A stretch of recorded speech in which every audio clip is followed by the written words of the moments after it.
Et salut tout le monde, c'est Akizo, j'espère que vous allez bien, moi ça va nickel. Aujourd'hui on se trouve pour une toute nouvelle vidéo sur Dofus, comme vous pouvez le voir, comme d'habitude. Aujourd'hui on se trouve du coup pour le passage de vers Brakmar. Je comptais pas le faire, mais j'ai un abonné qui me suit chaque vidéo. D'ailleurs je vous remercie ceux qui me suivent à chaque vidéo, qui mettent des commentaires et qui mettent des likes. Ça me fait vraiment extrêmement plaisir l'engouement que vous mettez sur mes vidéos. Merci encore. Je mettrai ce commentaire du coup sur la vidéo qui me disait qu'en fait il fallait absolument le faire parce que j'avais pas vu, mais en fait il y a des bandits manchots dans cette zone. Et les bandits manchots ils dropent des tatouages de mauvais garçons qui coûtent 2602 kama unité pour un drop énorme. Et en fait oui c'est vrai, j'ai failli louper cette zone alors que ça doit être extrêmement rentable. Bien que la zone soit très petite, je pense qu'on peut vraiment se faire un petit pactole hein. Et du coup on va tout de suite passer à la présentation des monstres hein. Donc là vous pouvez voir il y a 16% de butin d'XP. C'est pas ouf mais c'est toujours mieux que 0. Et du coup, bah, comme vous pouvez le voir, il y a 4 monstres. Donc déjà le bandit manchot, comme on en parlait, qui drop des tatouages à 2602 kama, des artefacts panda chou-feu à 169, et des tonneaux de sang de scorbut à 474. Le boulanger sombre, qui ont droppé des viandes tendres à 25 kama, des clans à 293, les mêmes artefacts, mêmes tonneaux, et puis la carte, un peu comme la zone territoire des bandits. Hein. Le forgeron sombre, qui ont droppé des chaînes à 58, des viandes tendres à 25, des artefacts et des tonneaux de sang. Et les mineurs sombres qui ont droppé des bourses suspectées de Kama, des bougies de Kama, artefacts 100, pierre de saphir à 483, pierre de cristal 243, pierre de ruby 270, pierre de diamant 831, pierre d'émeraude 261, ainsi que la carte au trésor. Et on a 4 archis, j'espère honnêtement tomber dessus, mais bon on verra bien. Et on va sans plus tarder du coup passer au farm, il est du coup 12h39 et on va se retrouver du coup à 13h39 pour le bilan. Allez, je vous dis à tout de suite.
Et tout le monde, on se retrouve après une heure de farm dans cette petite zone. Et j'ai été très mitigé dans cette zone, je vous avoue.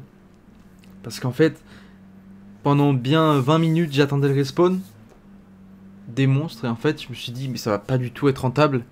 Et au bout d'un moment, j'ai eu un spawn d'archis. J'ai eu 3 archis sur 4 qui ont spawn. Et je vous avoue que ça m'a refait.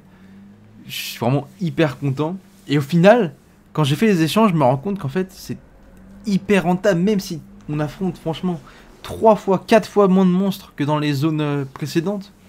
Au final on fait presque autant, même plus avec les archis. Et en fait c'est monstrueux. Je remercie encore l'abonné qui m'a dit de faire cette zone, parce que j'aurais loupé un gros truc quand même hein. En fait vous voyez la zone elle a que 3 maps, mais honnêtement le bénéf est monstrueux. Déjà comme vous pouvez le voir on a chopé 75 000 kama. Après j'avais pas fait les succès sur 2 de mes persos, ça m'a donné 25 000 avec chacun. Donc on peut dire qu'on doit faire après 25 000 kama avec une team de 4 en kama brut sans les succès. Mais du coup avec les succès ça me fait quand même 75 000. Au niveau des archis vous pouvez le voir, j'ai chopé 3 archis. Donc déjà j'ai chopé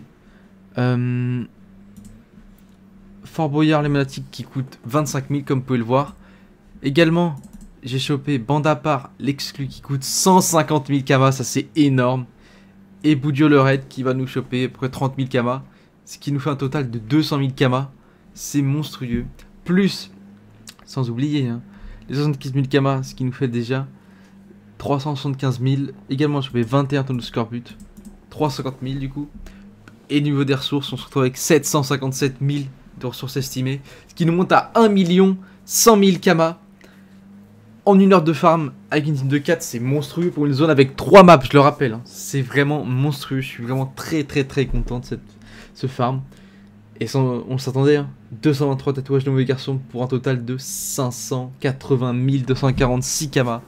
C'est bestial, c'est monstrueux. Je suis vraiment trop content. Avec un taux aussi énorme, en même temps c'est très simple. Pour une ressource qui sert pas à grand chose honnêtement. À part faire des élevages, quelques trucs mineurs. C'est pas hyper utile, mais ça coûte tellement cher. C'est incroyable. Les 3 quarts de notre farm, ça repose sur ça. Vous voyez, on a chopé 230 tokens de Discord qui coûtent quand même 67 000. 224 artefacts Panda Wash ou Feu pour 37 000. Vous voyez, on a chopé que 735 viandes. Hein. Ah non, allez, 900 avec ça. Ce qui fait que, ouais, on a bien diminué le farm, enfin le nombre de monstres tués par 2 par rapport aux autres zones. Hein. Et on a chopé autant de kamas, voire plus. Après, vous voyez, les ressources coûtent pas cher dans les autres. Je veux dire, dans les autres ressources qu'on a droppées, c'est vraiment que les tatouages. Hein. Ça, le taux est tellement faible qu'en fait, ça vaut pas le coup au niveau des pierres. Hein. Mais en tout cas, je suis très content de ce farm. J'espère que vous aussi vous êtes hypé. N'hésitez pas à farmer cette zone, honnêtement, je suis étonné de l'efficacité, du rendement. Après, c'est vrai que quand on a de l'attente sur le respawn, c'est un peu ennuyant, mais si vous avez une vidéo à côté pour farm, ça passe tout seul. Sur ce, je vous souhaite une excellente journée. Je vous invite à liker la vidéo et un petit commentaire pour me dire ce que vous en avez pensé. À vous abonner, activer la cloche si vous voulez suivre la série et si vous aimez mon contenu. Et je vous dis bye tout le monde.